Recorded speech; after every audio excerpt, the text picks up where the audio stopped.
ঐতিহাসিক মুর্শিদাবাদ জেলার আনাচে কানাচে ছড়িয়ে ছিটিয়ে রয়েছে ইতিহাস। সেই ইতিহাসকে তুলে ধরে পর্যটকদের উৎসাহ দিতে এগিয়ে আসতে হবে পর্যটন শিল্পের সাথে যুক্তদেরও। বাড়বে কর্মসংস্থানের সুযোগ। সরকার পর্যটন নিয়ে ভাবছে।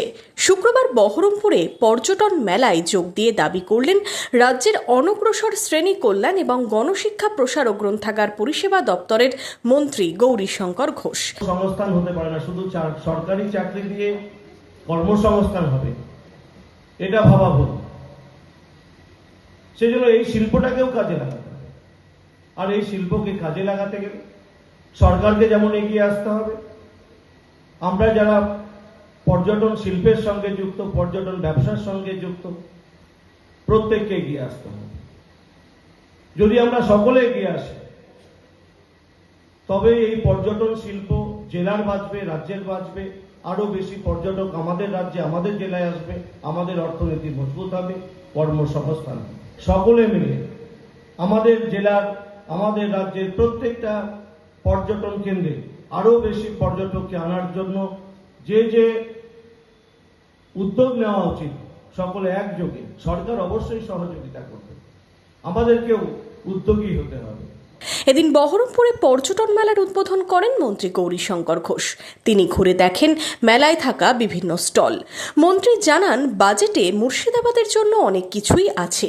জেলার পর্যটন ও কর্মসংস্থানের লক্ষ্যে আছে অনেক কিছুই। মুর্শিদাবাদ পর্যটন শিল্পের উপরেও গুরুত্ব দেওয়া হয়েছে, মুর্শিদাবাদের সার্বিক বিকাশের উপরেও গুরুত্ব দেওয়া হয়েছে। এই মুর্শিদাবাদ বিধানসভার মধ্যে দিয়ে আরো একটা গঙ্গার উপরে অর্থাৎ ভাগীরথী নদীর উপরে ব্রিজ হবে।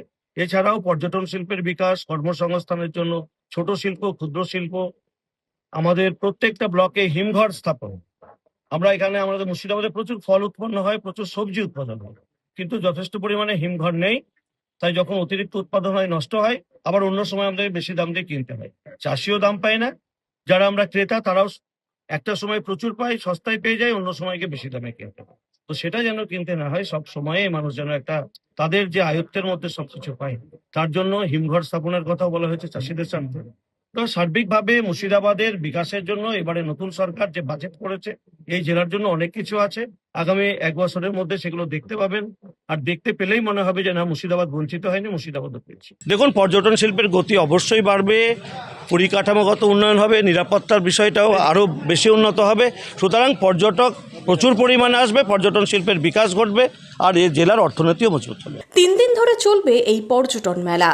Bureau report, imagine community media.